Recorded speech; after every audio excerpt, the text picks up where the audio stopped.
Hello and welcome to Slamfire Radio. I don't see the episode where you deleted everything at the top. What episode No, are no, we it's in? scroll down. Scroll down. Oh, the intro's moved. That's why. Okay, so take two. Welcome to Slamfire Radio, episode 612. Wow, recording live on July 2nd, 2025. I am one of your hosts, Justin. I'm Cowtown Tony. I'm Adriel. And I'm Kyle. And I'm sorry, I sat down 5 minutes before the show started. So a little frazzled. Yeah, it's good to chat with y'all.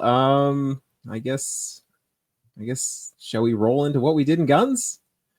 We should. Let's roll into what we did in guns. All right. So, well, what did we do in guns? Tony, what did you do in guns? I know you've got interesting stories. Right, so I'm gonna keep the majority of it to our main topic, Fair. but I did attend the Rimfire Madness match, and the rust on the Benelli was incredible. I haven't posted that picture to Discord yet, but you should check it out. It was light raining, barely raining, and that picture was taken right after we got back to our campsite from the range, like So just like 500 rusted, meters away. it just rusted while you were using it, just Yep. in real time. Wow. Yep. And I did the same treatment on both of the guns I went to compete with, and the $400 Savage had no problem. The $1,200 Benelli had a lot of problems. So I'm kind of annoyed at that. But I think I'll talk to Stover Canada and see. I don't know how you will warranty the surface finish. Maybe they'll give me a new barrel. I wouldn't Maybe. mind that. Doubt it.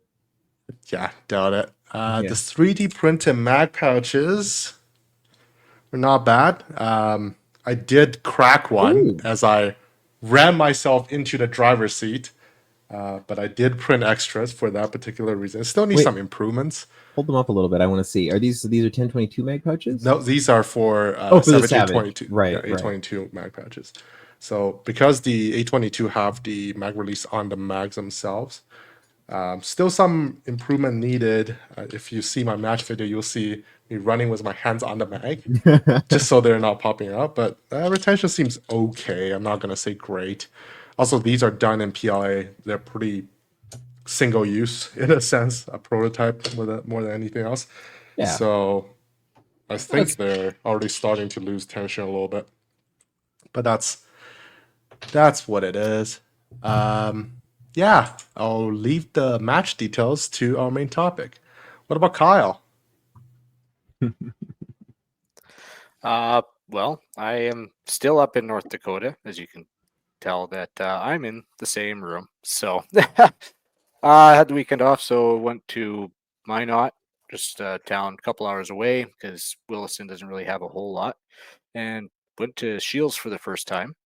So that's a cool store. I like that. That's kind of like They're like a along the sporting lines- goods store, right? yeah, and like all sporting goods and lots of hunting, shooting stuff.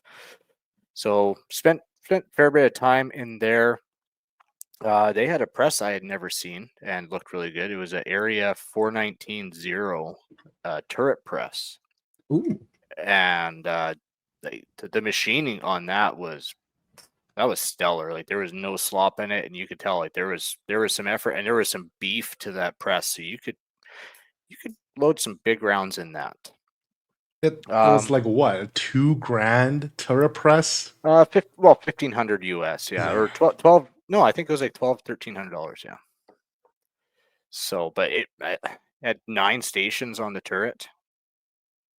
So, I mean, it was a good press for sure, and they had the ball end on the handle, but it was on bearings and spun, and so you could change that left or right hand as well. So, yeah, that was probably one of the most notable things I saw. Oh, they have decent primer prices. Like small pistol primer back home was like 120 1,000, but they had it there for $75. How is that's- small primer more expensive in the States right now? What is going don't know. on? I don't know. And we Yeah. can get like US primers probably Yep. similar or cheaper than that. That's kind of crazy. Yeah, and that was for CCI. So Really? yeah. Huh. So I know when I get back into reloading, one of the places I'm gonna look at ordering from, because that was a really good price. No kidding. I did pick up a couple things there. A little flashlight because I left mine at home, but now I got this little tiny little Ooh. flashlight, little 45 lumen, takes a AAA battery, Surefire. So, finish well when it sits in my pocket by my knife. It kind of, yeah. I don't care. It was cheap. Like, I can't remember how much, but it was dirt cheap. Tony will be happy because I bought some Magpul, a little Ooh, admin pouch. DACA. Yeah. Yeah, so They're expensive though. pretty handy. Dude, I think it was like $25. That was $25. Yeah, What? I think Ooh, if my that, God. like it was not that much. That's- If they had it, I might have bought the DACA case, their tactical case, but yeah, so that'll be handy for work. Bought a couple shirts. They had a whole wall of the retro rifle shirts. So I don't know if you guys have seen them, but they're like the basically gun Hawaiian shirts. So I got this one, which is like crabs, dual wielding pistols. I see it now. You gotta see really close. Yeah. And then I got this one as well. It's like real Adriel style. Oh, I like this one better. Oh, yeah, I dig that. The Galil. Yeah. So yeah, they had a whole wall there. That was pretty cool. Other than that was it for the weekend. Finally went out and shot some guns yesterday. So Buddy had just finished building his, well, he calls it the Honey Badger, basically. He built it himself, a little Honey Badger, 300 blackout, and with the FRT trigger. Yes. Oh. And it was interesting. So there is some major like setup, and we're gonna try it out tomorrow morning because I fly out tomorrow. I'm off tomorrow, so go out tomorrow morning and try it because we ended up having to modify the bolt because his bolt must have just been out of spec. It was a cheap bolt, basically the cheapest bolt you could get. But so how cheap is a cheap bolt? Because I'm doing shopping right now.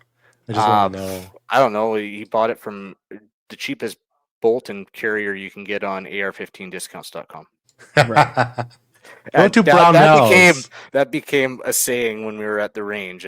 Because he was having some issues. I just AR15discounts.com. Right.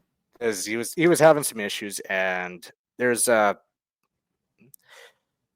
basically the I gotta be careful with how I term this.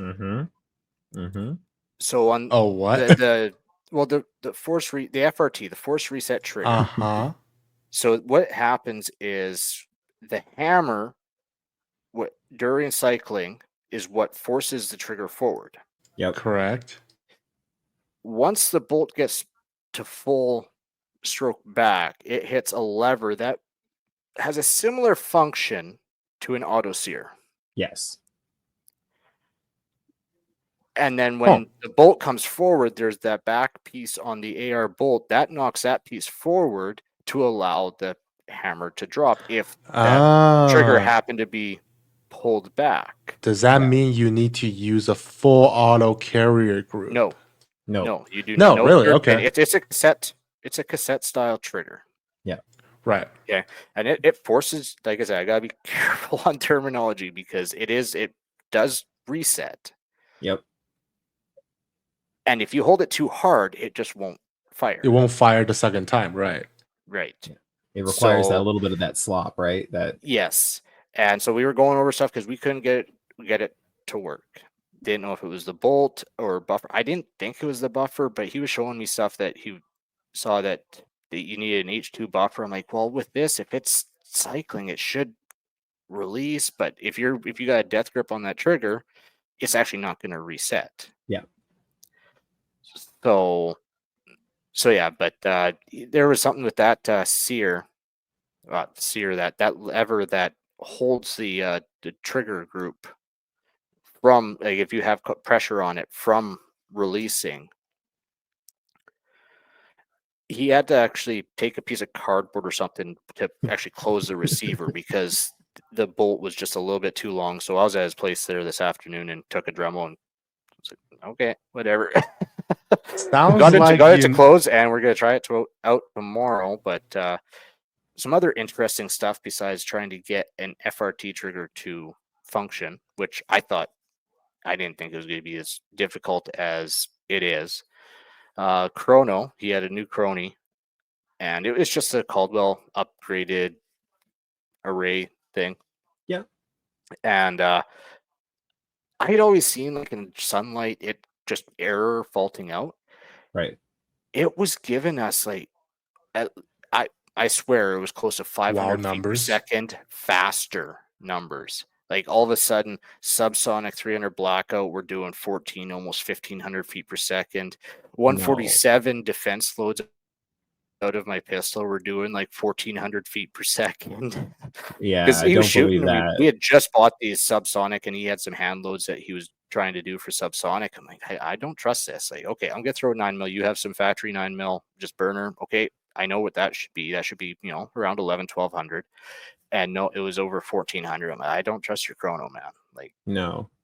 Yeah. interesting. As soon as he put the can on the 300 blackout, Yep. it was consistent like 990.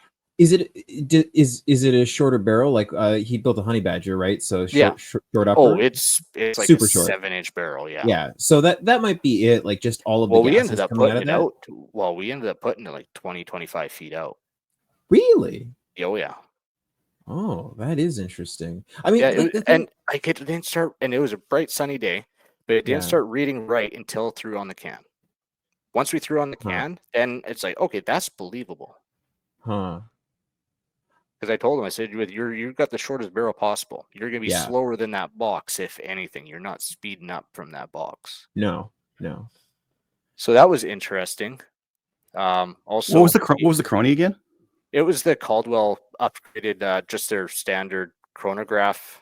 It, instead of the sensor or the display being on the bottom with the two rods that go up and the shield that go over it, now it's on top and your sensors are on the bottom, and it's got the two. Wait, that's the more expensive one too. That's the G2.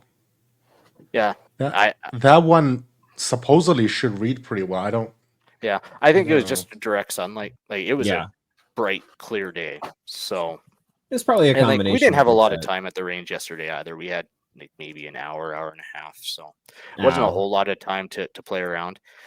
Like there was plenty of issues though, because we thought, okay, well maybe the bolt. So he had his other build his SBR that he had just done, because the Honey Badger's pistol, but so we've swapped the bolt out because thought, oh, cheap bolt, especially when I'm sitting there playing with it.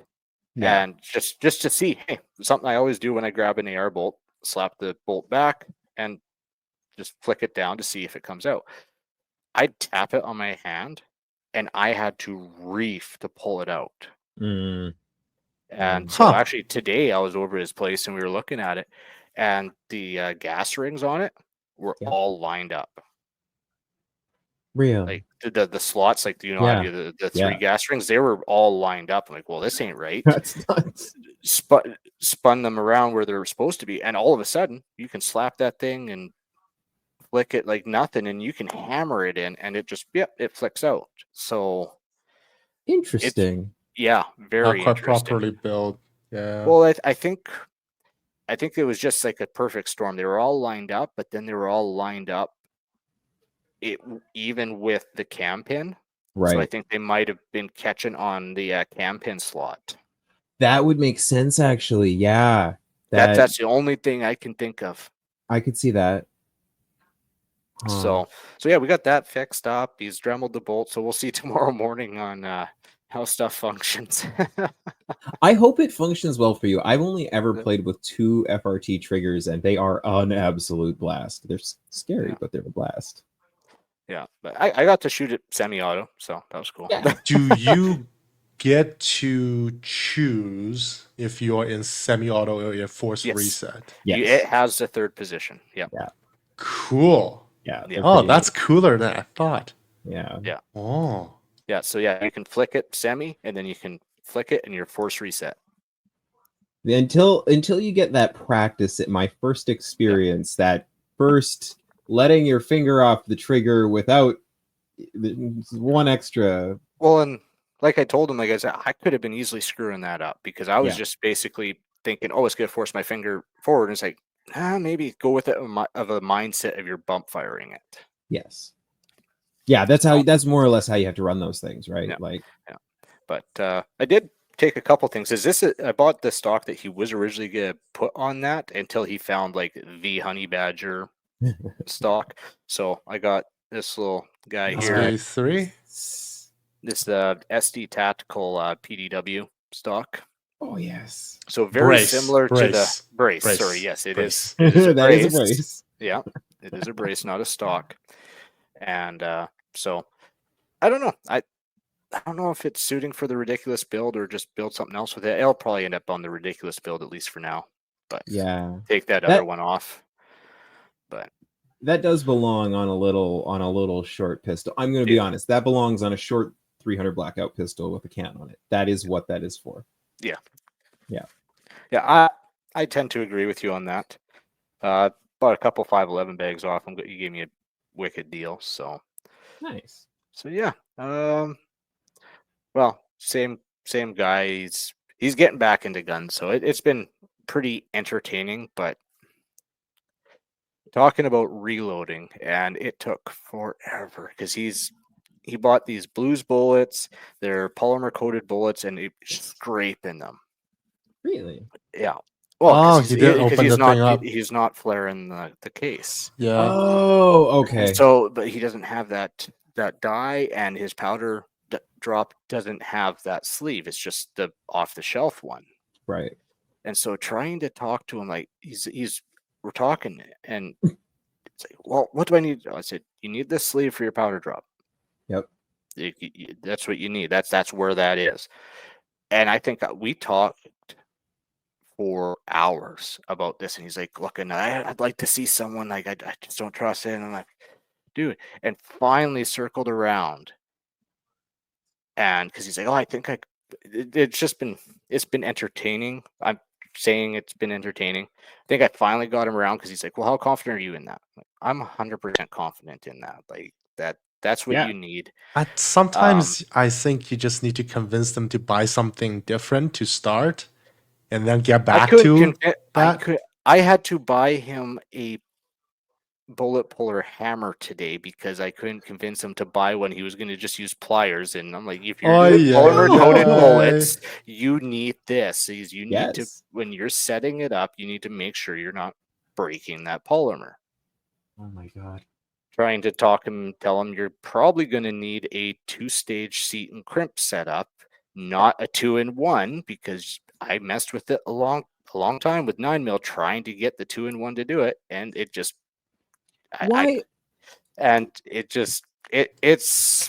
been a little frustrating. I'm just like, okay, I'll just you will come around to it sometime. Like it could be a stubbornness, right? At some point, like I don't understand like not doing a progressive when you're loading stuff like that. Well, he just bought one. He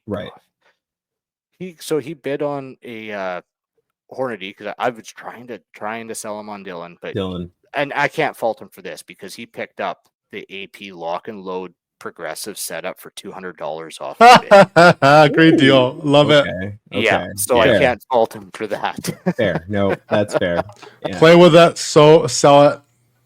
Money in the that's bag. Being shipped to his place right now. But it's just one of those. Okay, it's entertaining to. I'm looking at it that way and not getting frustrated because I was just like, dude, you're asking these questions. I'm telling you what you need to do. But that's been my entertainment. So, what about you, Dustin? What do you get up to? You know what? I actually got up to some stuff this week, which is surprising because I have been building props like crazy this last week. But besides from that, I've actually been into some gun stuff. I can happily say that I have finally and officially submitted my application to be a CFSC instructor so that I can hopefully one day give the firearm safety course. Although at the speed it moves, I might be able to do that right around when I'm starting to look at not living here anymore, but we'll see. So that You felt should good. be the first CFSE instructor instructing outside of Canada. Yeah, that'd be cool. I mean, yeah, that makes so much sense. I love teaching folks gun safety. So I don't know. I couldn't have put that more times in my application. Think about it. Do it for the snowbirds in Arizona, right? Yeah, You yeah. want to be in a warm climate in winter, but you want to get your gun license so you can have fun with guns while you're back in Canada. Oh, I mean, so if I the second I can like get like some instructor certificates down there, I totally will too. But yeah, I finally started doing some dry fire practice again. Just trying to get myself back into guns. I hate when I go to the range and I'm like, oh, well, this skill has gotten worse. So some dry fire practice, some reload practice. I also, everybody was out of the house one night, so I got to like run around the house with guns, which is always fun. Because we've got a big house and there's lots of little corners to turn around in and stuff. So yeah, I may have run around the house with a clear and safe AR and a pistol just for funsies. I rolled a little bit of 308. It's the first time I've rolled 308 in a while. I'm probably gonna. So, I think I mentioned last time that I finally got my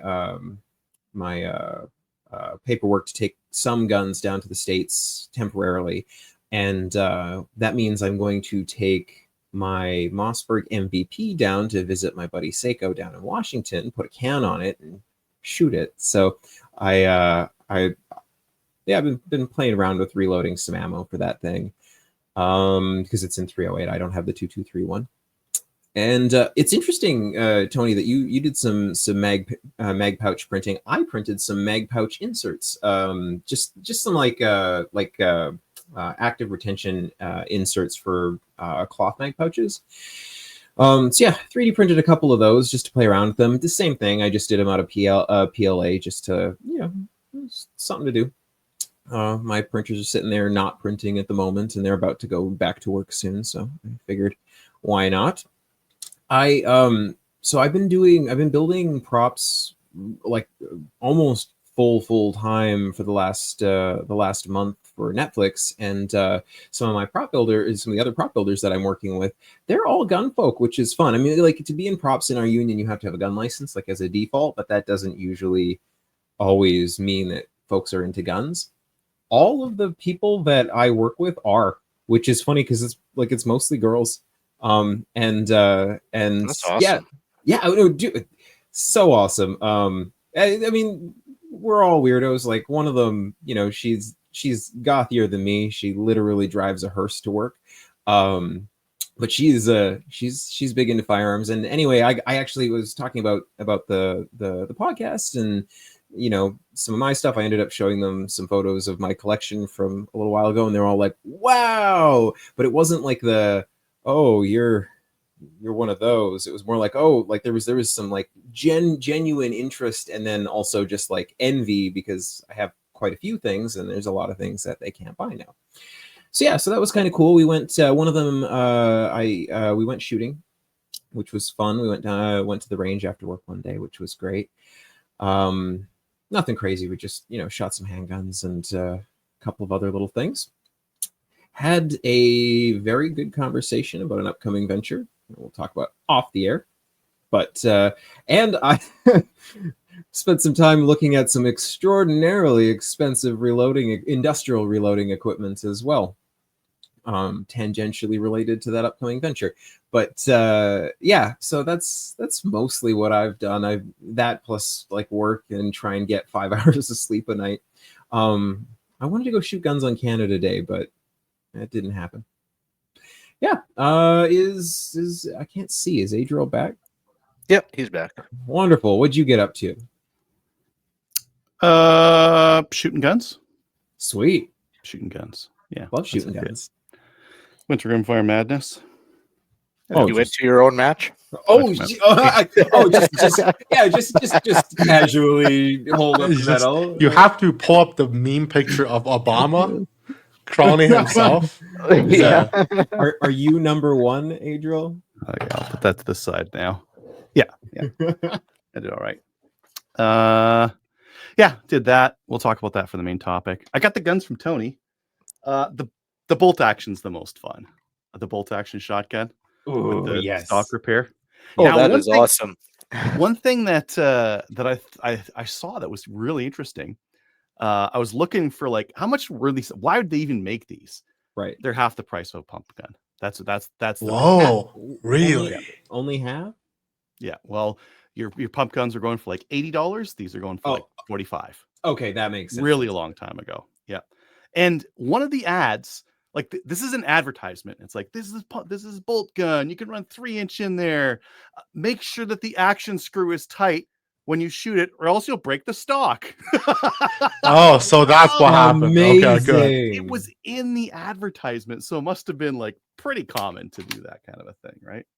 That's great. This gun does not look like it's been shot a lot. Like if you look at the magazine there, No. there's just a couple of scratches on the way up. And I look down the barrel and it's got just a little bit of leading or plastic residue on it. That's about it. So So they broke the stock on the first flapping shot, and then they put it away.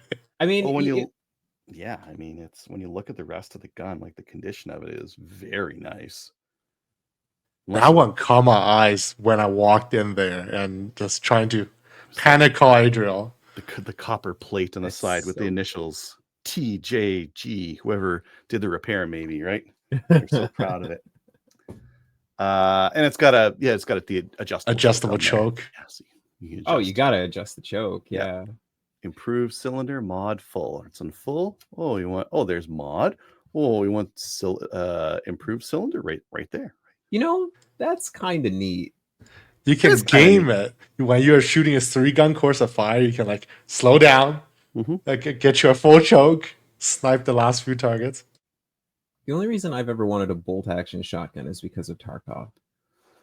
Tarkov, really? Yeah, I did not know. Yeah, they got that 20 gauge. Yeah, it was a 20 gauge, like 3-round bolt action shotgun. Yep, it's basically that, but 20. Mm-hmm. Yeah, it's not very good, but it's very neat. Yeah, and I have room for a neat gun. The other one was Kui with a horrendous inside of the barrel. I think some of it. I think. What you mean? The outside of the barrel is also horrendous. It was a lot. It's more rusty than my Benelli. I think that's the most rusty gun I've ever seen. Yeah, it's got character on the outside. Yeah. Oh, God, I don't describe it as such. Well, it's patina. It's not bad at all. Like I can see the rust on there, but nothing is too deep. Now on the inside, it's like a sewer pipe. Yeah. But I think most of it is lead and plastic because just like during the early bit of the show and just at the start of the show here, I was getting after it with a drill and a brush. And it's coming off. It's definitely coming off. Yeah. So I think that I could get that clean. Yeah, like at the very start of it, the whole thing looked like a dirty sewer pipe. And then as I'm brushing, I've just got it soaking with some solvent right now. We'll see if that helps to loosen some of the deposits. It probably won't because it's probably lead in there. But you know what I should do? I should just share my screen here so you guys can see the grossness inside. It's hard to photograph the inside of a barrel, but that's what it looked like to start with. So it was cruddy all the way up. But then, now at the back of it, I've got more or less clean. There's still some like deposits there. And then further ahead, there's more deposits. Now I'm just using a brass brush for this on a drill. I think that's all I'm going to use. I've heard some people use one of those tornado brushes when it's really dirty. Oh yeah. I think I have one. So they're stainless. Kyle's very against it. No, I think it's interesting. They're stainless. They curve back on each other, so it's not like you have a sharp edge to scoring it up. So it's interesting. I'd like to see how it handles in a chrome lined barrel, which that's actually probably not chrome lined, is it? No, that's probably I can't imagine. Old steel. Yeah. Tomato brush rifle, 12 gauge, 20 cal. Okay, but what is? Okay, I'm just going to share. We're just going to learn all together at the same time here. Can you use this on the inside of one of these barrels? Okay, it's got 1 star. Not very good so far. It's got 1 star. It's not promising. Engineered looped core and tip to protect the muzzle chamber and rifling. Well, we don't care about that in a 12 or 20 gauge.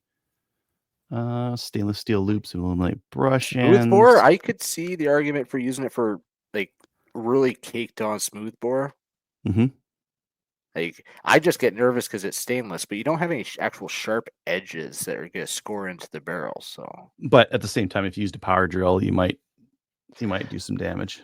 that is Yeah. true. You got to have some trigger control on your drill. Nah, I like just going ham. Fair. Yeah, I got those. Actually, at the match, I made a game day decision to switch guns. So, That's not pretty game day. pre-game day. The day before. The day before. Yeah, I took that Ram 597 out, and it was running just great. And I'm like, maybe I should try this one with the adapter and the old mags, the really old 597 mags. And would you know what? It ran really good. So I'm like, I want to run this one because it's 2 pounds lighter, right? So that's what I did. I ran that one. Nice. It was not a mistake. Awesome. Oh, I almost forgot.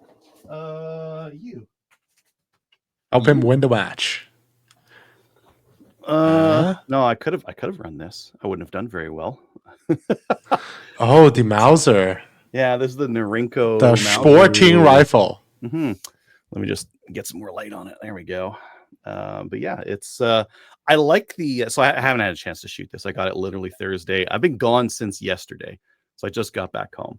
But it's a pretty good facsimile of a Mauser. I don't really like the safety on the top there. Yeah. Well, yeah, you said facsimile. You don't like a Mauser safety. You won't like a Mauser safety. It's just what it is. No, I don't mind a Mauser safety. I do mind. Isn't it like a flippy thing? Shoulder thing that goes up. Can I even use it? Oh my god. Okay, there we go. Yes, I can use it. So there the safety's on. There the safety's off. Oh, it's not the Get it same. on. Okay. Oh, my God. wow. Yeah. Oh wow. That's Chinese army strong. Just don't use the safety. No. But I never do. bolt seems Ooh. fine. Yeah.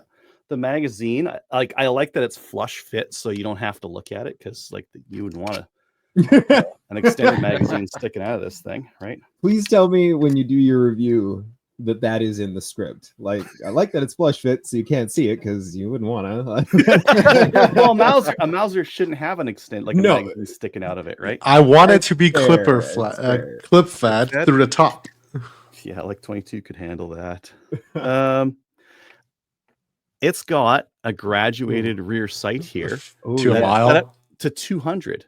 200. So for meters, what? for Oh. rimfire, right? Makes That's sense. That's perfectly reasonable. Have you? Maybe I would have shot better if I had that. Those gun. they're not going to be anywhere close to on. I was gonna Can't say be. like. Because here's 25.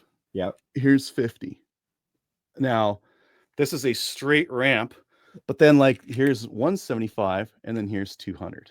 There's no way that this No. can be accurate. No, it can't be No. accurate. I don't know, like the loops and the metal work is crude, but on a wartime Mauser, the metal work would have been crude as well. What? That's a judgment call. Okay. On a No, wartime legitimately, Mauser, yeah. on a wartime Mauser, it would have been crude. I haven't tried to take the cleaning rod out or put a bayonet on this thing or anything like that. The hooded sight on this thing is pretty cheaply stamped metal, and it's not quite straight. It's bent a little bit to the side there. But, Yeah, that's what you want out of your sights. maybe it has to be Well, it might be on. sighted in, yeah. Yeah, it might Oh, be that's- sighted in, and that's just where it needs to be. Is crooked a little bit. What's the retail on that thing? It wasn't much. They had them on sale there. Enough that it attracted my eye, Right. So. because I'm a cheapskate. Man, I hate Chinese manufacturing. I'm sorry. It was $3.99 on sale. That's pretty reasonable. What? That's Yeah. pretty expensive. Eh, No, it's $300. not. No, it's not. $400. Yeah. I guess wood. Yeah, wood. Yeah, lots of wood.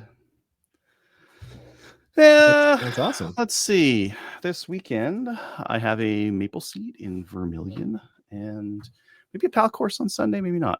Maybe Colin might do that one for me. If he does, that would be Ooh. great. Because I've been going balls out for for a while, Yeah, man.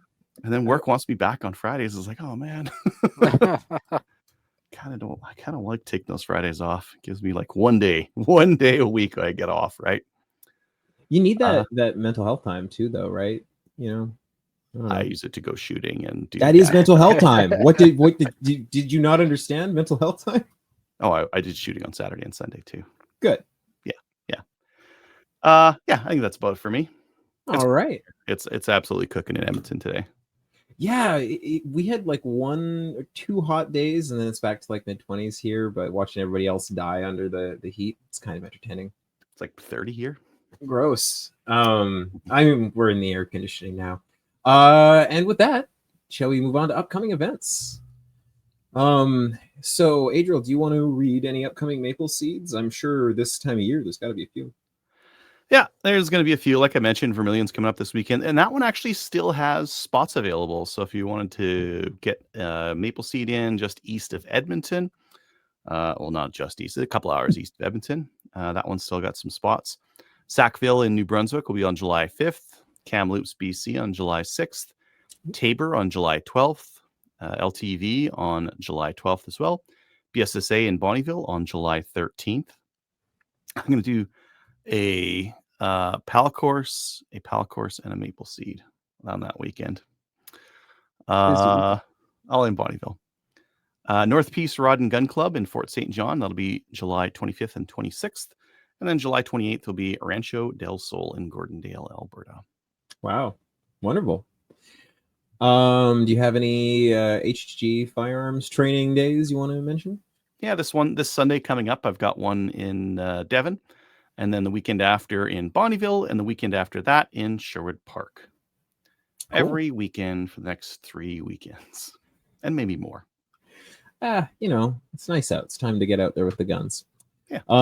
Apex Rocky Mountain Challenge PRS 2-day qualifier match, July 12th to 13th. Yeah, I will add that I did receive that July 4th is the last day to sign up for that match. So Friday, be there. Sign up for the match, folks. Well, Dave's not here to read Ontario Rifle Association stuff, but watch the calendar. There are 3 gun matches on 3gun.ca. And then BTSA Steel Challenge weekend on Praxis Square. Is that on July 20th? Correct. July 20th is the next Steel Challenge weekend match at the BTSA. Cool. Moving on. So moving on to news. Looks like a friend of the show, Ammo Company in Calgary, sees an opportunity for some NATO defense spending, potentially make some ammo for the military. That is who I think it is, right? Correct. FH. I don't believe they have take yet, as in the defense haven't taken their offer yet, but there's potentials. Yeah. Well, it's Canadian ammo supplier during this rah elbows up Canada first kind of it might be a good time for a Canadian ammo manufacturer to make some money. Lord knows that the government's made it hard for them to make money off of Canadians, so that's kind of neat. We got to have them back on. I have some questions for them. That's pretty cool. I don't know. We'll see where that goes. Tony, I'm assuming you posted this YouTube video. Correct. It's the second time a YouTuber has blown up a gun in their face. This time is by a smaller channel, but still notable, Hootie Hoo. And he had a Ruger 7717, so a 17 HMR or WMR? 17 Magnum rimfire that blew up in his face. The loading he was using was the Hornady VMAX, which is very odd because that's a very much commercially available ammo. Well, the Rimfire, you're not reloading Rimfire. Yeah, so it's just like Hornady. It's not like some crazy ammo, but the 7717 comes in 17 WSM and 17 Hornet. So maybe he was using the 17 Hornet and reloading that. That's possible. You did put one wonderful quote in quotations, and that's should have had glasses on. Yeah, that was the first reaction I had in his video, is he didn't have safety glasses on or any kind of glasses on. And he mentioned, as hindsight, I don't think his vision was damaged, but yeah, put your safety squints on, ladies and gents. That's a big reminder for you. Yeah, I thought Kentucky proved that Yeah, to the put world us- on how beneficial they are. You know, the only time I think I ever pull the trigger and don't have safety glasses on is maybe when I'm hunting, and even then, I sometimes have them like that. Oh. Like I never do. But yeah, I, if I'm hunting, I won't have safety glasses on. But any other time, because you never know. Sometimes you get a case split and gas and crap Yeah. comes out the back of your face. I had it happen to me 2 months ago. yeah, even when I'm out plinking, I bring safety glasses for everybody. It is just a useful, smart thing to do. Yep. One thing with wearing glasses, you pretty much always got something to protect your eyes. It's They're true, not but it's- they're not safety rated, not, but yeah. there's better than nothing. It's still but- nice to have that impact rated thing that like Yeah. is, you know, a barrier Yeah. between your only set of eyes. Yeah. Oh, and then the short act got axed. Well, all right, look, Well, with an asterisk, so much about the big beautiful bill got changed that they're going to have to vote on it in the House again. So Yeah. it's not dead yet. I have faith for So- you. well, the version that got sent back to the House, Mhm. the short act and the hearing protection stuff, it originally the two acts were going to actually completely axe them from the NFA. From the NFA, yes. Yeah, I did a lot of reading on this one. Now, what they ended up doing was they would still be registered, But Well, it's gonna be reducing- $0. the tax was taken away. so do you know And that- no, sorry, go So ahead. I believe that's the version that got sent to the House. Is like, yeah, they're still registered, but you got $0 tax on them. Okay, so the tax it didn't go away. It got turned to 0. Yeah. But the argument and apparently it's this bureaucratic position within the Senate that- parliamentarian, yeah, sounds like Appointed. an appointed position that is answerable to no one but can be fired apparently at like the drop of a hat. Like it's an unnecessary position. They made an argument that these two pieces regulating firearms don't constitute a tax, and They have prior rulings that actually it can Because only it's a exist tax. as Yeah. a tax. That is Yeah. why they are there. That is how they work. Is that they are a tax. So it's one of those Yeah. stupid things. Yeah. But yeah, I'll be curious to see. 'Cause I- like that. Sorry, go ahead. no, I was good. You're our but resident American. I was bummed. I was bummed when it first came out. But on the same token, as long as I get my no tax on overtime, Yeah, Yes. that'll be nice. it would be nice to have them completely axed from the NFA but even then, with the $0 tax on it, okay, now I might go and try and get one. When I was the $200 tax and you're waiting and everything else, it's like, Yeah. because like right I- now, like I've heard conflicting on whether I can do NFA items or not. Right. Yeah. Until you should still be able to, in theory. would think. I've heard the argument if you can possess firearms, you can get Yeah. NFA items. I've also heard no, you got to have perm. So Mhm. I don't know. This is a problem that I get to figure out one day, hopefully soon. Yeah. But not. well, hopefully too it'll be sorted out by time that. Dude, that's my hope. I'm really hopeful that like you guys are headed in the right direction right now, that by the time I get there it'll just be like Candyland and I can just buy whatever I want and I can build my own very very very own honey badger. Compared to Canada, it still is Candyland. So. I know. Well, it depends on what state you're in, but it's true. Yeah. All right. What you mean? California can have 4 standard 10-round M14s. The only reason I'm not bringing my AR-15 to America when I go is because of You Colorado. can't take it back. Well, Well, no, he's got the licenses to do it though. yeah, I can still Oh. bring it back. The only reason it's not going to America is because of Colorado, because I can't have You it. should bring an M14 then. No.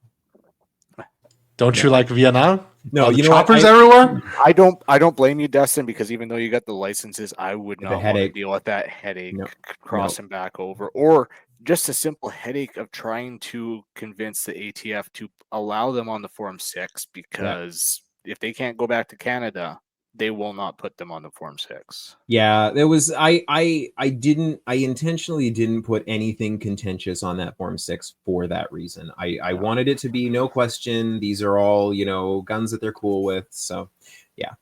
One day. All right, moving right along. We've got some new gun stuff. This first YouTube one, Tony, So it's a post from Palmetto State Armory. They show a AR-9-ish looking firearm, a saber gun actually, their premium tier gun, with a roller delayed buffer system. So I'm just thinking roller delayed actions are becoming more mainstream in the whole ARPCC realm, and that might be something interesting to see with wider adoption, how is the reliability rating and everything. Yeah, I think it's interesting that there's like revisiting of technology from like 40 years now. How long have we been roller delaying things? Long time. Solving a different problem, like solving the PCC problem, though. I think it's it's true. really good at that one. No, that's that's pretty cool. Obviously PCCs are my favorite, but heartbreaking right now. Moving on to this next glorious one here, we've got some lever guns hitting the market. A factory shore barrel option, 12-inch, 6+1, I believe, non-restricted.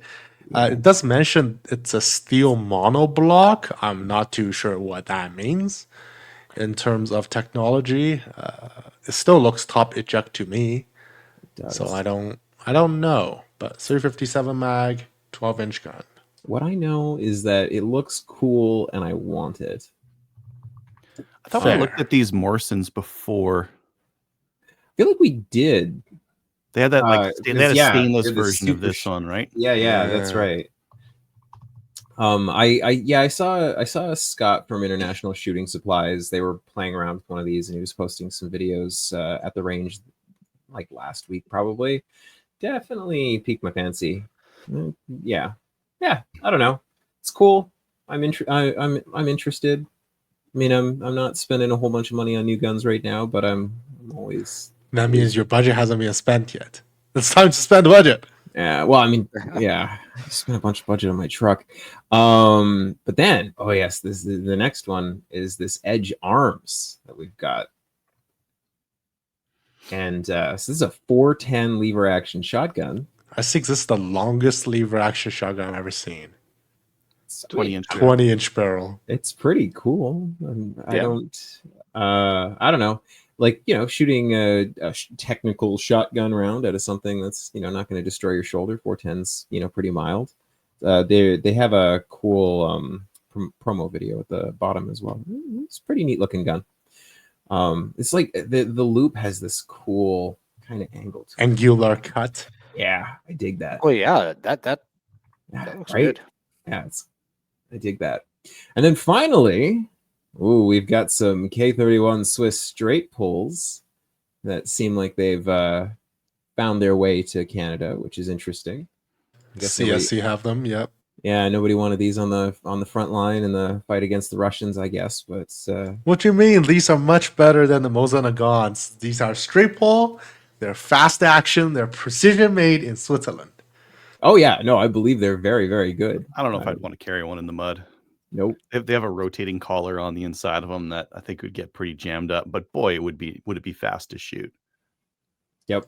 Just stand up every time you need to shoot. Would it be fast? These used to go for 350, so that's what they're going for now, right?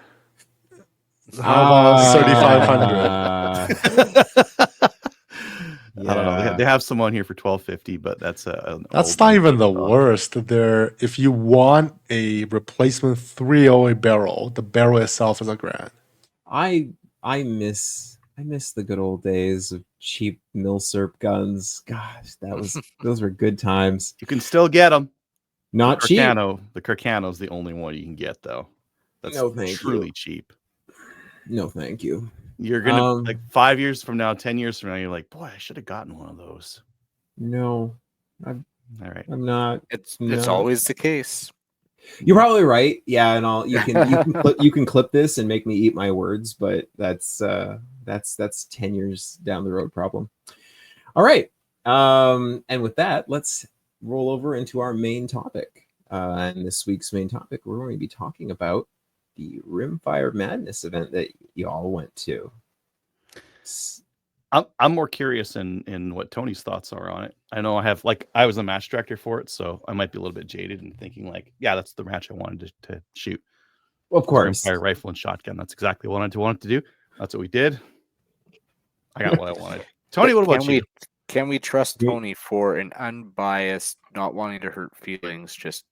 That's true because my hunting season depends on the hunting gear guy, so It's true. it's hard to say. But the first thing is I'm disappointed in myself. I missed the engagement with this gigantic plate rack, and Did you not hit it at all? No, I put my rifle down and I started shooting all the shotgun targets. I thought my string was finished, so I missed 5 targets. I did not engage. I don't know how many FTE I got, but that was a lot of time. I think at 80 seconds at the very least. 50. It'll be an FTE for each target. So Tony, did you just full on didn't see the plate rack at all? No, I just ignored it. I just didn't video. think about it. I got the video. Well, got the video. you cut the video short, so you didn't catch Mark saying, "Are you not gonna shoot the plate rack?" And say, I just said not gonna. I said Oh, you said that. I don't even know anymore. Yeah, so if I had engaged that play rack, I would have got a medal, which would be the first. I would have squeezed into third unlimited, which would be my first medal in shooting, but no. So I'm gonna blame Adriel for not painting the play rack in a particular color because that's how IPSC rule works. No. Tony, you can look. I can forgive a certain amount, but not shooting at a plate rack at all. Like I see a plate rack set up, and I have to fight the urge to dump rounds into it. Oh no, this is somebody else's turn to shoot. No, but there's a plate rack. They need to be shot. It's a really big bay, so there's a lot of random props everywhere, kind of thing. I'll be a little gentler. I understand FTEs; they suck, but they're hardly the match director's fault. They're usually no. That's such a joke. He's fault, joking, though, guys. Yeah. Because that's the first thing I want to go into is just because multi-gun is such a different sport comparing to what I'm used to. Steel challenge is self-explanatory. You have 5 targets right in front of your face, and you engage the 5 targets, red one last. That's pretty much the only rule. In IPSC, you have very specific target shapes and sizes and colors. So, for example, when we shot the IPSC style rifle match end of last year, because it's IPSC style rifle, all the colors are reversed. Your engagement targets are white and your no-shoot targets are brown, instead of a pistol match where your engagement targets will be brown and your no-shoots will be white. So when I'm shooting that, how did they reverse it? I don't know. Actually, don't know. But just how the rules were written. But just like when I'm shooting that match in particular, I have to mentally think about it. It's like, the right color, wrong color. So similar thing. So for 3-gun, multi-gun, it's way more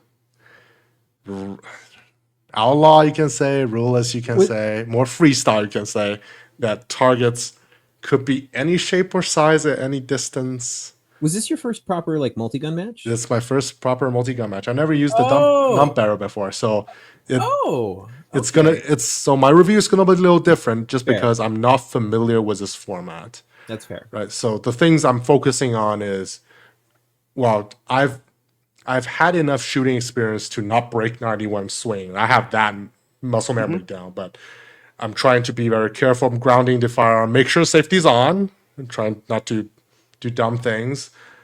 It's still a very new concept to me, and there's always this pistol dump area. So you want to stage your guns so they're all gonna fit. Since my shotgun is super long, usually it's gonna be rimfire on the side that the pistol would line up with, and the shotgun straight out that way. Our dump sleds are made to fit long guns and pistols in them. Yeah. They've Yeah, got the little cutout at the top for the pistol. And Was then, a little bay, yeah. And you want to be familiar with your gear. This is also a thing that I'm going to a new sport.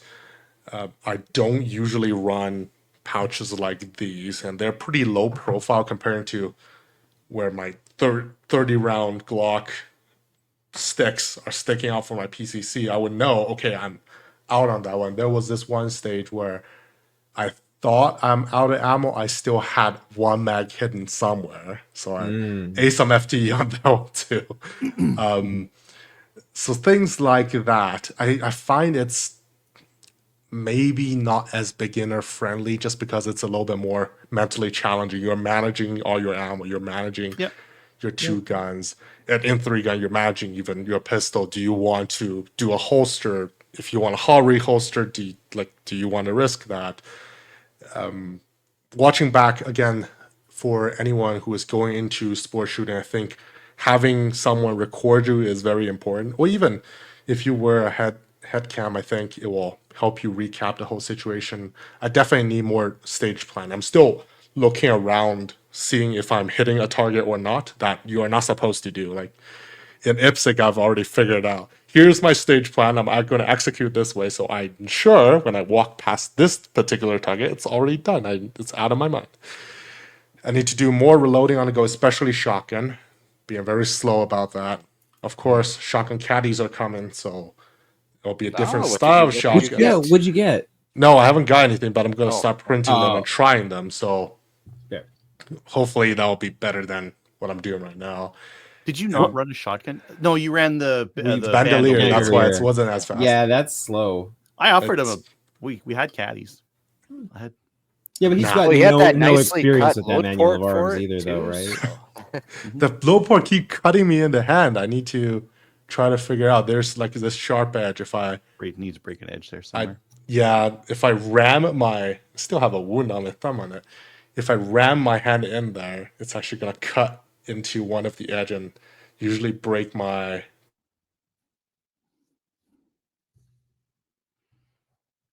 Oh, That think would he- I be. think he I froze. think he broke his internet. I is what he expected me broke. to freeze, but you two are moving still. So I'll talk a little bit about so no pistol. What's some people wanted to shoot their pistol, but it was like, you know Yeah. what? Let's just make this so there's no pistol. And it actually made the day so much faster because we weren't clearing a third gun, we weren't setting up a third gun, and for the stage design, it was like, those are rifle targets, those are shotgun targets, go nuts. Right. And that was it, right? So it made things quite a bit more simple from that aspect, and it made that simplicity in design and in clearing and prepping made the day go much faster. Like we finished day one really early. We did a shootout. We finished a shootout. We went for dinner. It was easy. Like we reset all that kind of stuff. Day two, we were done by like 1, 2 How on the many- Sunday there. How many shooters were on the line? Like how many 20? shooters did you guys have? 20-ish. Oh, that's Yeah. a good. It's smaller than normal, but that's because lots of people just don't want to get a sporting rifle right now, right? Even like a semi 22 with the long mags, right? Like you get something Right. set up for this, and then are they going to do? They said they're going to do something with mags. So now what, right? Yeah. So yeah, I think a lot of people are still just waiting and seeing. They don't want to buy anything just on the risk that it gets banned, right? Yeah. Yeah. No, that is understandable. So how many bays did you guys have set up? How many squads? What was 4 your... bays, 2 squads. No, we didn't do shoot reset squads. We just did traveling ROs, Okay. which Yeah. is fine for Yeah. that size of a match. Yeah. You cut down your time on stage briefs and that kind of thing. So you only do 2 for the day instead of, or you only do 2 per bay, kind of a thing. The 22s are a lot of fun to shoot, man. Oh my god. Like especially the guys who are like, if you're running the big mags, you're just hosing. For some of the long range targets, people like get set and they'd be shooting at like a 200-meter one, and they just weren't confident in their accuracy, and they go bah, bah, bah, bah, bah, bah, bah, bah, bah, and it would start blinking. They're like, and they move on because you can control the recoil and you can just let it rip. And so yeah, a couple of people just let it rip on those long range targets. Some of the people just couldn't make their hits at long range. Some of the short barrels and that kind of thing. I'm not sure if it was just they didn't know their dope or whatever, but they had some issues with those long range ones. We had stuff out to 200 meters, but like pretty big plates, like yay big by like yay big. So pretty big. But like I took a look at that 200 meter plate after day one, and I only saw like 9 hits on it. Really? Yeah, most people couldn't get a hit on it. What because you guys were just shooting just 22s and shotguns, like that was, or Correct. okay, Yeah, that's it. One question as the match director for that: if I rolled up with my pre-ban Butler Creek 1022 mags, would I be allowed to shoot with them? I think that's more of a question about like what the range would allow, right? Would Right. the range allow you to use that kind of a thing? We had, I don't really want to answer that on air, but no, that's fair. That's fair. We had guys running like the magazine adapters or the Tough 22 mags and that kind of thing, and that was the most popular style of gun to use. We also had a different division, a limited division for the guys running just the 10 rounder mags. Yep. So that for 1022 guys, they had like a division for, and like that division is quite a bit less competitive because you're not running like a 30 round mag, you're running 10s. You just have to reload so often with those things. Fair. Was there like a stipulation that had to be a manual action shotgun for that, or it was just based on your rifle mag capacity? Well, the rifle, and then for the shotgun, you couldn't run like a mag fed shotgun in limited. You just had like a normal tube but with no red dot. But so the rifle you could optic, run semi or pump, Yeah. I don't think that makes like that doesn't make as big of a competitive difference, pump versus semi on the shotgun. But 30 rounder on the rifle versus 10 rounder, like that's a huge. Well, if you got like a shotgun like Tony though, where you can get 13 in the tube versus another 6, one of the 7 competitors had 15 in the tube and 1 in the chamber, and it still doesn't make a difference. Turns out I just need to be a better shot with my shotgun. Also, sorry about that. I think too many people are trying to use the AC and charge our EVs. So be really familiar with your gear. I found, especially now you have 2 times or 3 times the gear. I'm still shooting high with my shotgun, and I don't know why. So I gotta figure that out. Can I check? It's the same thing every time. Go ahead, Kyle. Oh, I'm hovering? No, you're mounting low. You're getting lazy with your mount. You're mounting low. It happens. I have to train that out so hard, and you gotta you're basically. I'm willing to bet you're gonna end up having to have like almost half of your butt stock sitting above your collar, and then get your face down on the gun. Yeah, you gotta bury your cheek right down on that. You shouldn't How see. does that work? Look down your vent rib. And you should just see a flat line. You should not see any surface over your vent rib.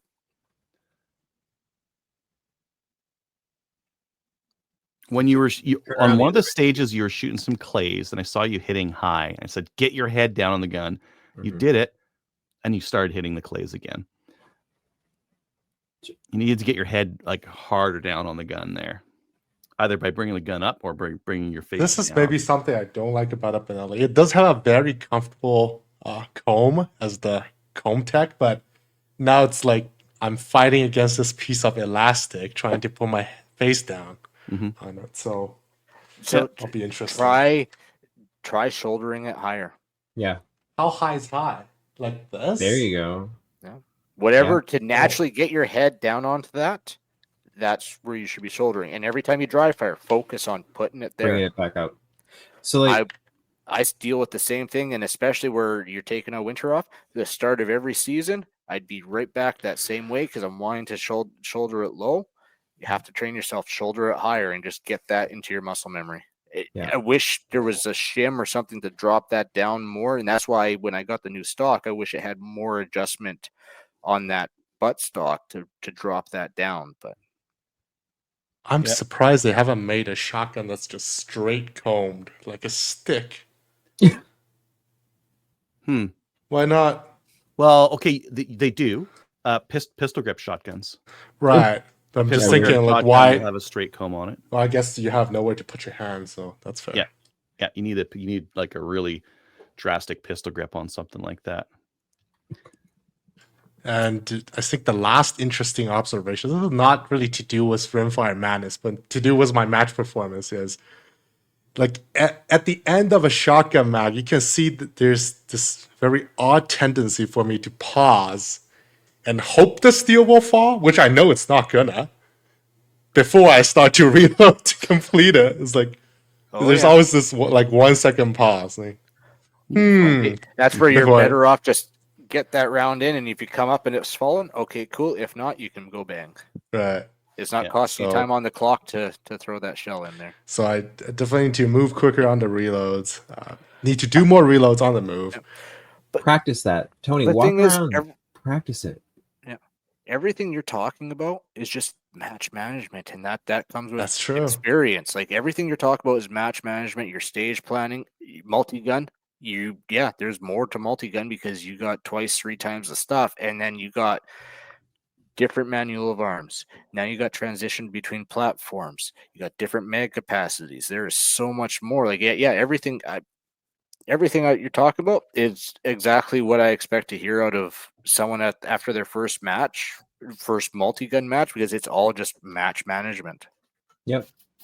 Even just like little things, especially when you start playing into like 3 guns, and like when I like before all of the bands, obviously my 1PCC was my favorite thing for that, and just making sure you had some extra like 147 grain for some of those longer targets that, you know what I mean, like just Some of the stuff that needs a little bit more oomph to just knock a it down, little bit too. more oomph to knock it down, where you're like, Yeah. I there was one where you're just slinging around and you could hear it ping ping ping, but it's not going down, and like afterwards being like, okay, so note to self, make sure I got a mag of 147 for those targets, like little things like Or that. That's spinners. Yep. Oh, yeah, and then sometimes you're putting too much energy. We were shooting a dueling tree, and it was a bad idea because we were like with a shotgun, we were hammering it and it just kept slapping back, slapping back, and then like, is that engaged? Not engaged. So See, that's a match design flaw. Other than that, it's a great prop, match. yeah, prop. The prop was the wrong one to use there. The target was the wrong one to use there. So Tony, I think. no, sorry, I thought you were done. I keep going. Oh, go ahead. No, I just I just had a question. I wanted to know what you think.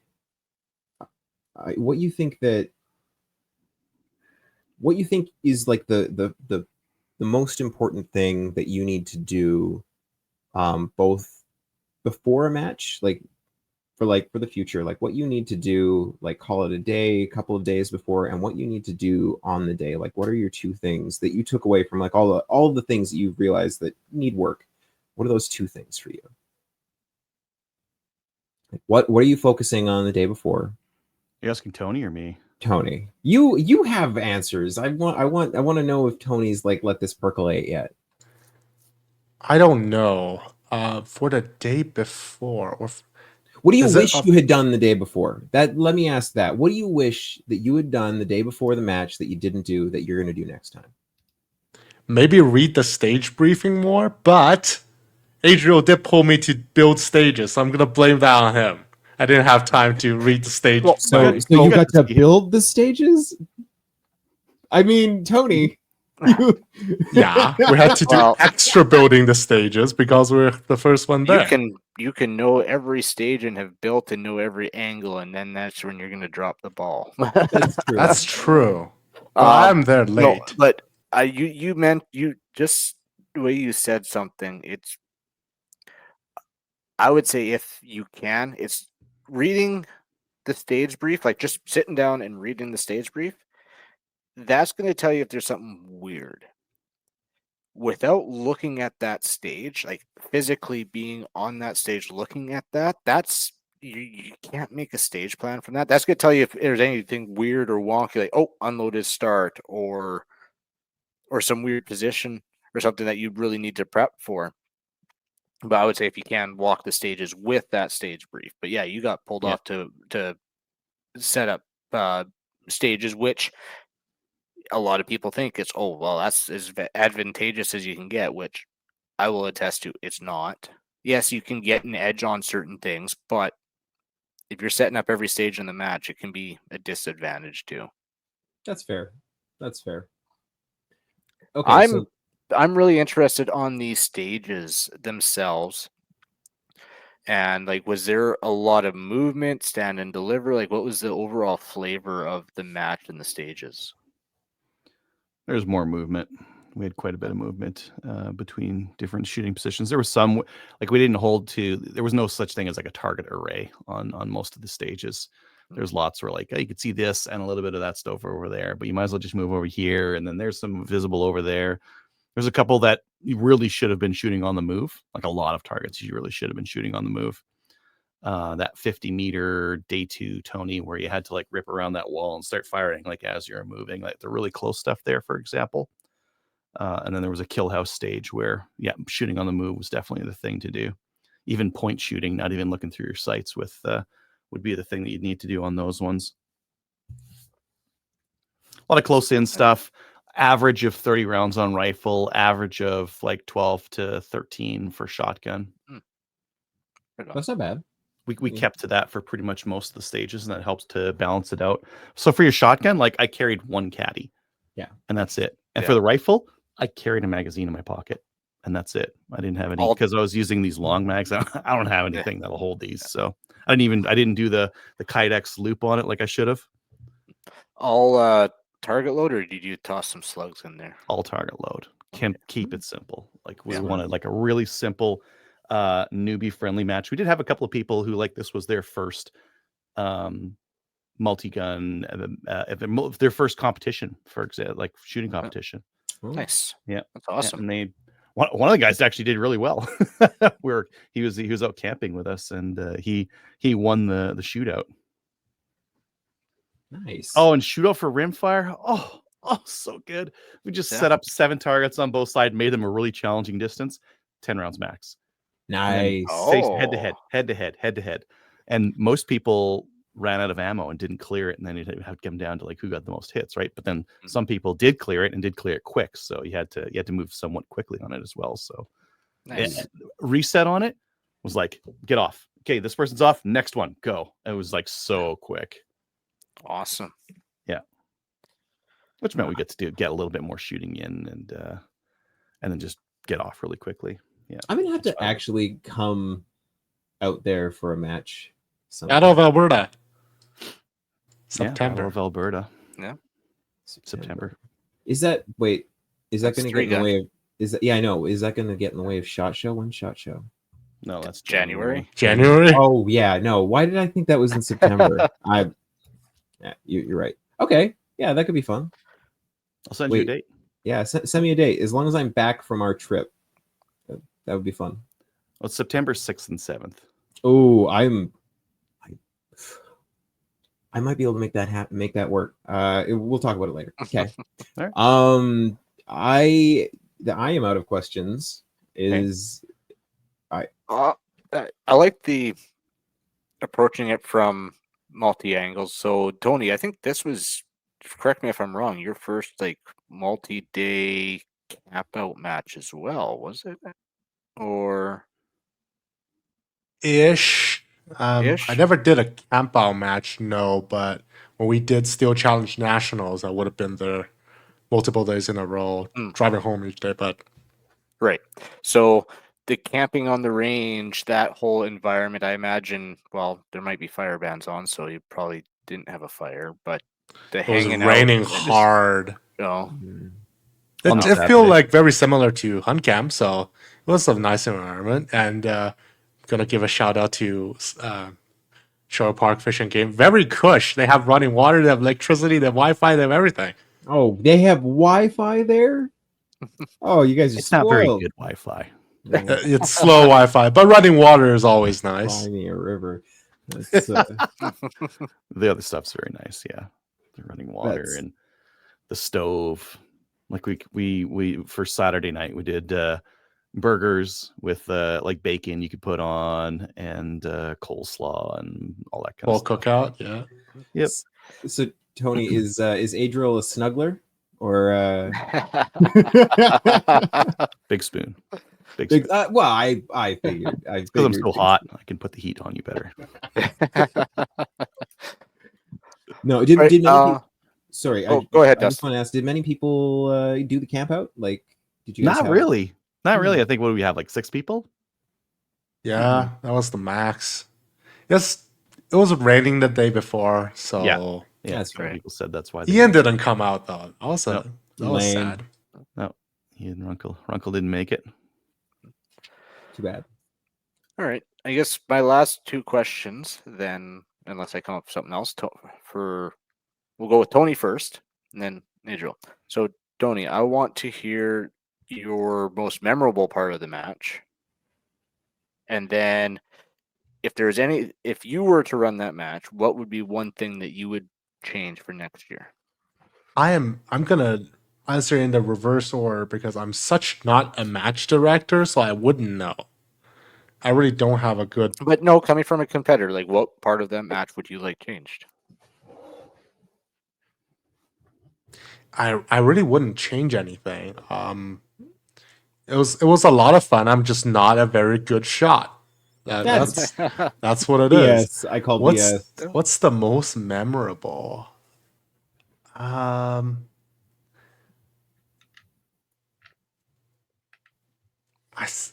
really think the Saturday dinner part is what's most memorable. Everyone's chatting, as talking to Tristan from SBI, talking to listener Thomas, talking to Mark, talking to Adriel, talking to everyone, exchanging some stories, getting some hunting plans planned out. So that's also very nice. Nice. So Okay, so Adriel, same question to you. I'm gonna selfishly, the first stage I shot, I had this target and I was like shooting it, and I was like, like I reloaded and I just banged off. Bah, bah, bah, bah, bah, bah, bah. I didn't hit a damn thing. It was like 4 rounds right into the berm. Rapid Against- succession, yeah. like all within all 4 shots within like less than 1 second. And Nice. I didn't hit a fucking thing with it. Maybe that is the one thing I want to change.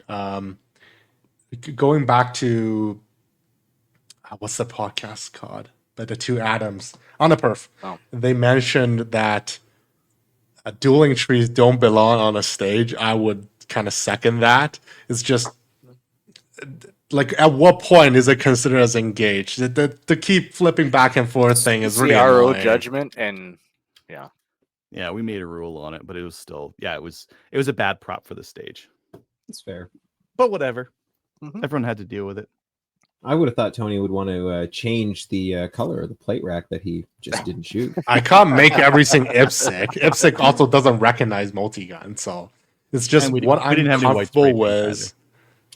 Yes, well. It gotta be yellow because it's steel, but also the steel need to fall, so that's the whole thing. IPSC. It's not IPSC. Yeah, exactly. So just forget about that. Just I made the mistake of not engaging the play rack. That was on me. Not And the match actually, director. if you want to really get technical, when you get long gun IPSC, they don't actually have to be painted. It's just the no shoots that get painted. Right. Interesting, huh? Mm-hmm. We used one thing I just wanted to mention. We used the Caldwell like flashers. I don't know. Oh, yeah. What they're called. yeah, Bang yeah. Flasher. They got Flash some bangs. names. Yep. Yeah, great. They're so easy to see. 200. Oh yeah, we can see them no problem at all. They're nice and bright and very easy to use. That's awesome. Awesome. Would recommend. They're not super expensive either, right? No. That's one thing I like about all these things becoming cheaper is you can use them everywhere, and it just makes that long range easier. Because I like shooting long range. Like shooting long range on an action bay is like, yeah, this rifle's made. It can shoot long. I want to shoot long. Yeah. I don't want to shoot long in the rimfire. It's just frustrating. Just get It's a good. challenge. Get good scrub. Yeah, just get I good. do want to shoot good on the rimfire. I got to go out and I got to make Ryan take me out for a day. Yeah, Tony, if you knew what your drop was, you'd hit that thing in one shot. I have a By 6 the MOA steel dot. That is not the I best used long a range 6 MOA implement. dot. I used a Yeah. this thing has, what is this? Venom. Oh, sorry. I have a 3 MOA dot on this thing, but I had to crank the brightness up because it was like really bright. Anyways, it doesn't matter. Yeah. They're all doable. Yeah. So I think we heard your favorite part, Adriel. What would you change about the match? Higher round count. I know Oh. for the limited guys, it gets challenging to hold that many mags. Yeah. But I think it'd crank it up to 40 or maybe mid 40s. for minimum round Okay. count. Did you encounter, or did anybody encounter any major issues with the, like, 'cause a lot of folks were using 1022s with the mag adapters, right? No. I think I was No. the only one. Tough Really? 22s. Oh. Yeah, mags are everyone out using there. tough 22s. Oh, A couple of A22. 795s, A22s. Yeah, A22s out there. The A22 10-rounder mag is a piece of shit, but the A22 extended mag is actually not too bad. So a lot of guys are running those. Everyone had jams. Some people Yeah. had horrific jams. One of the guys showed up. Click. Oh. Firing pin was broken. Oh no. Oh no. Yeah, But I guess he took more felty engage than I did. That's That's a lot of them. I mean, that's a lesson to test out your gear a couple of days before too, though, right? And if you're gonna heard a fully clean 'em, recent story where Buddy was going through his stuff, and literally the day before the match, something broke, and then even still, he fixed it, went to a match, and something broke at the match. Yeah, I mean, that'll So, happen. I mean, you can do all the prep you want, and something could still go wrong. No, it's bring true. a spare rifle. Yeah. There were spare rifles at this thing. We had spare rifles for days and shotguns and that kind of thing for people to use. But yeah, make sure your gear is running. Label your mags. So if you find one mag that, like especially 22 mags, one of these things doesn't feed for you, make sure. Oh, number 2, that one goes Yeah, back in the gee. bin. I'm not using that one anymore. Right? It's not feeding reliably for me. There's no sense using that crappy mag if you don't have to. Cool. Speaking of which, a couple of my mags are like cracked on the back, like on the Oh. spine there. They work fine. I kept joking with the arrows. I'm like, does that look cracked to you? I'm like, oh well, because the magwell would squish it back into shape, right? So it's like, who cares? Sounds like you need JB weld. Yeah, I'm Oh. gonna do some plastic welding on those, maybe some solder welding, and then fill it in. I don't know, some stuff. Maybe I'll just super glue it. Yeah. Super glue to hold it. I guess we'll find For a out. bit. Yeah. For a bit. I think I should do like the metal staple thing where you like poke them in there. Yeah, there we go. Yeah. That would be the best thing to do. You could just make yourself some metal mags. How about that? Maybe one day. Yeah. Maybe one day. Ask SBI. Yeah. Anyways, I think that's all we've got for that. Yeah. All right. Fun match. I like the idea. I like the format. I think enough of the competitors said they still want to use their pistols. So I think we still gotta offer the traditional 3-gun thing, because there's enough people that want to do that. But for the people who are stuck, who can't use pistols, like Tony or a lot of the other competitors, this kind of thing allows them to buy a firearm that's competitive and not borrow anything. Right. Still shoot a match. Which were the competitive firearms? I'm kidding. I was just the SBI 22. Yeah. Match sponsored by SBI. Check out SBI at what's their website? Yeah, tough 22 mags and that kind of thing. The A22s, I saw most of them had like a jam or two here and there. Mine had a few. It wasn't major, but there were strikeouts. I have to pull the charging handle for it to go again. And then I saw someone who had to use a knife to get a case out, like that kind of stuff. They're 22s, right? They're not reliable. But that's like everyone's got the same crappy guns. You got to use it. Keep your gun clean. Keep that chamber clean. Don't use really shitty ammo. Keep a pocket knife, so if you get a stuck case, you can fish it out of there. No, that's all great. Yeah. Well, thank you guys for your recap. That definitely makes me want to come shoot a match with you guys. I think that'd be fun. And with that, shall we move on to listener feedback? Sure. I see under emails it just says yes. Yes, I just looked, and we do have an email. Oh, wonderful. Who's gonna read it? It's not here. Sure. Oh, you're gonna read it. Okay, great. Yeah, I got it. This is from Spencer in Smyrna, and it is a long one. Ooh. Hey, folks, I wanted to add a few comments on your gun cleaning episode. First of all, I was surprised to hear no one wears eye protection when cleaning guns. About 10 years ago, I was using spray solvent and it splashed back into my face with a big dollop landing right where my tear duct is. Luckily, I had a sink right there and was able to rinse it out, but after that, I've always worn eye protection. And if this course is for beginners, it would be a good idea to recommend it. Also, I'm not sure why anyone would use brake cleaner on a gun when sprays like gun scrubber exist. It won't harm wood or plastic and does a great cleaning job. Just as good as brake cleaner without the potential for damaging your gun. On that same note, I avoid CLP. Like most do-it-all products, it doesn't really do any of its jobs really well. Its main purpose is to idiot-proof the process of soldiers cleaning their weapons, especially in the field. There are much better individual products out there for each role, so unless you are stuck in the Vietnam jungle, I usually steer people away from CLP. I already mentioned gun scrubber for the cleaning role, and the lubrication aspect is really personal preference, but for the protection part, you should check out a product called Boa Shield T9. It was developed by Boeing to protect airplane parts while they were in storage, and it does a great job with firearms. It sprays on and leaves a film that protects any metal that it is in contact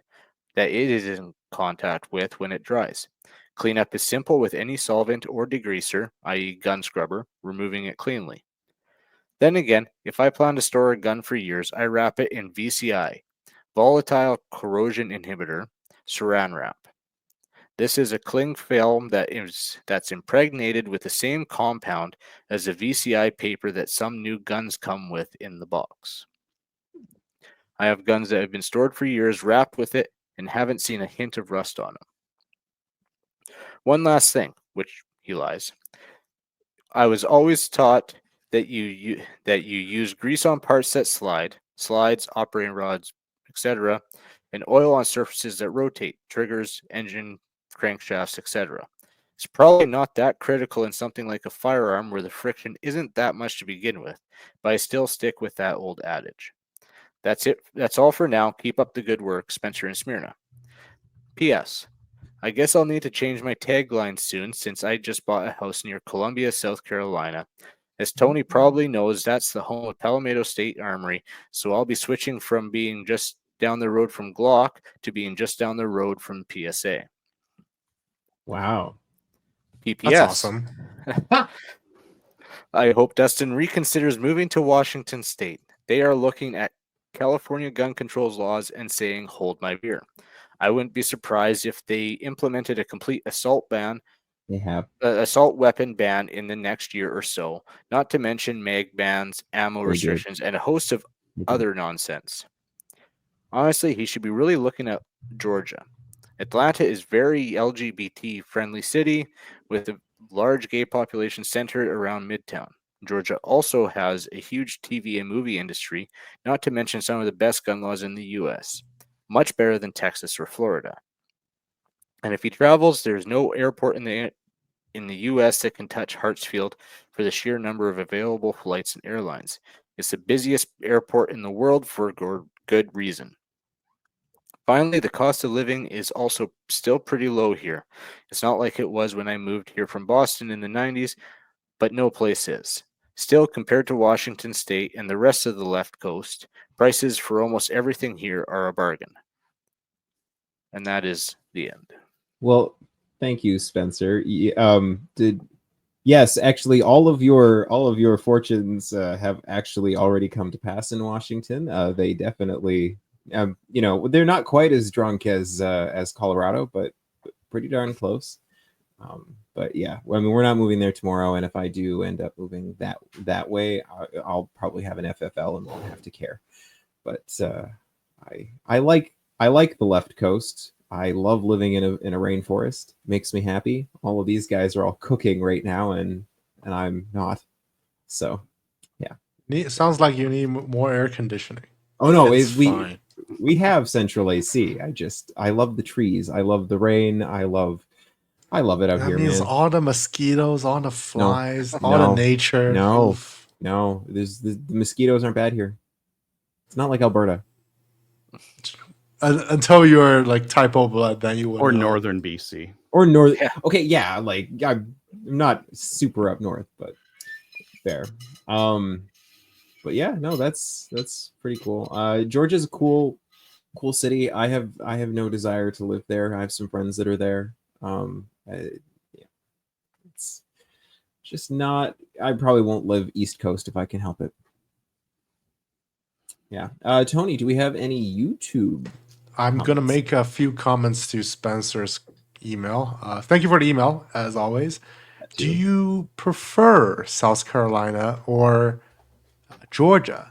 Question number one. Second, to respond to why people would use Breakling. Because they already have it. Gun server, I have to order them from Amazon. It will arrive tomorrow. I have Breakling right here. And that's probably Microwave generation. That's probably how it went. Just It dries assumption. quick too. Yeah. You're the T9. Don't use the chlorinated stuff. Yeah, the T9 is very interesting though. Yeah, that's never a good idea. Anything So yeah. Another thing is, you said grease for back and forth and oil for rotating. What about pistons? They go up and down. They're oiled by oil. Just saying. Yeah. Yeah. Yeah. Yeah. All right, let's go to. Thank you for your email, Spencer. Sorry. Yeah, thank you for your email, Spencer. Let's take a look at the YouTube comments. We have one from Lawrence Matthew Riggets, 8023. Great show, guys. Adriel, have you been using the Sterling Arm R9 much? And it is going to be used in shooting competition, you think? I have been using it, but too few other people have a PCC. Yeah. So, like, if I compete in a PCC category in like a local match, there might be 3 other people that are competing with me. Yeah. So, like, the gun's good. I've actually been using it. I just haven't been competing with it because not enough people are competing in PCC. Adriel wants to win them all. SMJ He's had not a like few. Tony. That's why he shoots limited in 3-gun. Yeah. S&J had a few of those R9s like last week or week before. They're like, hey, we got a couple of these things. If anybody And wants they're them. all gone. Probably. Yeah, popular. And then we have 2 comments from Eddie, completing the objective. Tony, what's wrong with having a barrel clamp on your shotgun? Well, ask Kyle. Kyle, could you explain why? Yes, Kyle. What's wrong with having a barrel clamp on your shotgun? Also, I did not have it on. I noticed from your pictures. I'm very proud. So with those barrel clamps, every time you go to clean it, you have to take them off and put them back on. Right. So when you put it back on, if you watch closely, you think they deflect your mag tube, but they actually deflect your barrel.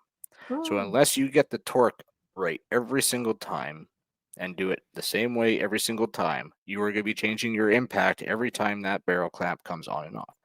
Also, unless you have like a carbon fiber where it's going to crack or something, the mag tubes, you can actually put them on too tight where they will actually catch your follower. And now all of a sudden you have half your tube that's unavailable because your follower or a shell got stuck because you actually, without visually seeing it, crimped your mag tube with your barrel clamp. So basically, they cause more issues than they solve. A 13-round tube. I shoot a 12-round tube all the time, and the extra weight is not affecting that whatsoever. There's more downsides to running a barrel clamp on that than there are for running the barrel clamp. That makes sense. I think at this point, my only really good reason to run a barrel clamp is because then you will have a sling QD somewhere. But there's probably other ways to add it.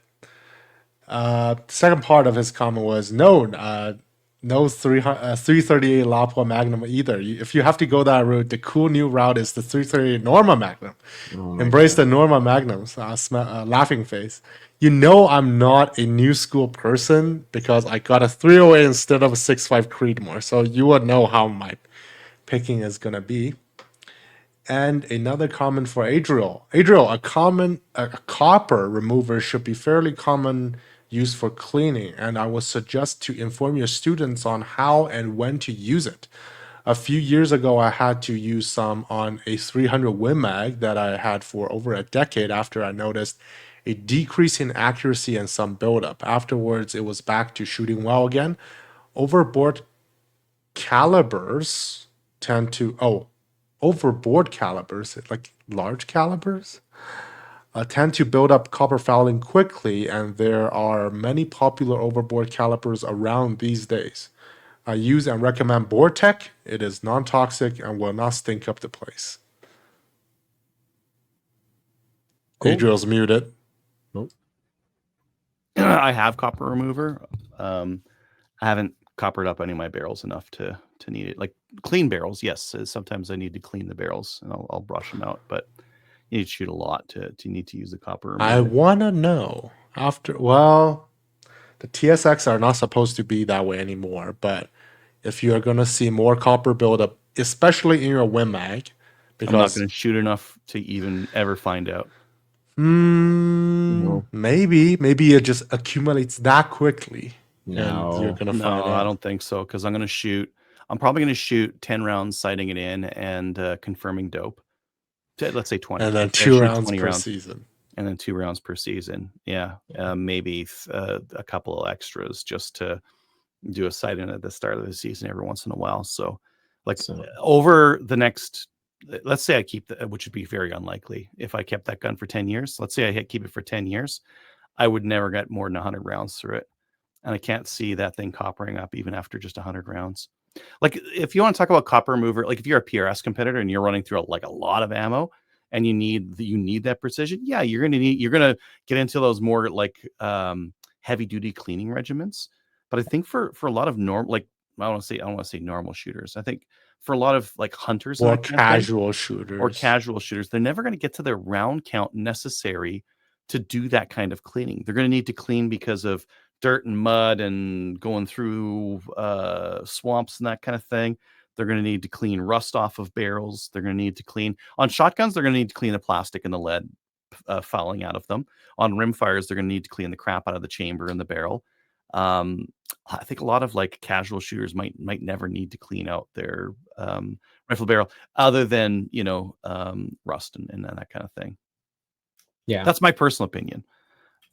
I don't think. I don't see for a beginner's cleaning course. I don't think I mentioned copper remover. I'm not going to talk about when to use it or like how to use it and all that kind of stuff. I appreciated the oversight from Spencer highlighting the oversight of safety glasses.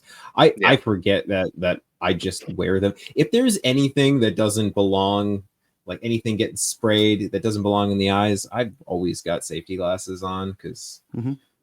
And you guys, you're all blind and need glasses. And, I mean, not Adriel, but Adriel, you must have glasses. I got laser surgery. That's 20 years ago. Yeah. Wow, it's still holding up. He's got laser eyes. Yep. Actually, I'm gonna go buy some red light because I just saw a study on that. Actually, it's supposed to help. What are you getting the red light for? So apparently, with I think it's like 650 nanometers of red light on your eye for like 3 minutes a day. Yeah, it will actually help heal your eye. Yeah, help restore and regenerate your low light vision and basically boosting your mitochondria. Yeah, sounds a little powerhouse of the cell. No, there's some actual studies that have. That's what they did like a 2-week study, and I think it was like 40%. I can't remember the percentage. Better night vision. Night vision, I believe. Night vision, yeah. But it acuity, can't do. I don't know if it's actually corrected, like vision correction, but there was some stuff it was doing, like the night vision. I think you're right that there was a certain amount of vision loss that was like vision loss that occurred over just like getting older that was starting to be reduced. Like there's some regenerative effects for it. Yeah. It was interesting. I read the same study. I actually read it. I think I read the one that you posted. So. Oh, there you go. Okay. That'll do it. Yeah, that's part of. So what did I miss at the end of the show because Hotel Internet decided to be Hotel Internet? Eddie was giving us. Eddie was talking about copper removers. Any thoughts on that from your perspective? I've never bothered. I actually have it. I've never bothered. I'm calling Eddie out. Eddie, you have to come on the show. Send us a We're message. not live. Or actually, we are live, aren't we? We are live, yeah. Yeah. But regardless, yeah, come on the show. Yeah. One other, I realized that I missed my opportunity with what happened in Guns. I got a random message from like a film person that I had worked with like a decade ago, and I guess she took issue with how much I've been posting about Guns and sent me a whole Wait, what? long paragraph about how just ridiculous it was that I was not okay with this, and how just it was really funny. I forgot to put it in the thing. I'll tell you all about it afterwards. Yeah. Like, does she know that like half your job is being a movie armor? Yeah, that's where she met me. That's why it was extra funny. I'm like, you know what I do for a living. Like, you met me there first. But yeah, it was just very entertaining. Okay. Yeah. But then I told her that she needs to sort herself and her algorithm out, because I have a strict 4-to-1 rule. Like, I post 4 not political things for any one political thing for that exact reason. So if her algorithm's only feeding her my politics, it's a her problem, not a me problem. Anyway, yeah. On that note, shall we call it a night, gentlemen? Shoutouts. Yes, that's the direction I'm headed. Just give me a second. We don't have any sponsor links. Oh, we do have we still got our sponsor link. Just a reminder, everybody, that we've got sponsor links for Cabela's and Brownells. We haven't read those in a long time. Maybe next show. Next week, yeah. Yeah. But we do have affiliate links every once in a while. We'll read out what you guys bought. Obviously, without telling anybody who you are. It's just always cool to see what you're all buying. You can get those links on our site at slampfireradio.com. If you'd like to email the show, please send an email to slampfireradio@gmail.com. We'd like to thank our supporters on Patreon. And does anybody have any shout outs? If no one's going, I do. I will shout out listener and Discord member Apod for joining us on the match, and Adriel for hosting the match, and me in the battle trailer again. Okay. The battle trailer. I love it. Appropriate. Yep. Anybody else got any shout outs? I'll shout out all the other volunteers that helped make that match a success. Everyone's like, thanks, Adriel, for the match. I'm like, I didn't do shit. I delegated and everyone else did all the work. And everyone's just like experienced and knows what to do. And it was just very easy. That's awesome. You did the cooking on the second day, though. Sure. Yeah. Kyle, what about you? Shout out buddies up here. Going Nice. shooting and exercising my brain on setting up and playing with stuff. So yeah, it's been a good time. Cool. I am going to shout out Felix. If you're listening, you know who you are. We'll talk more.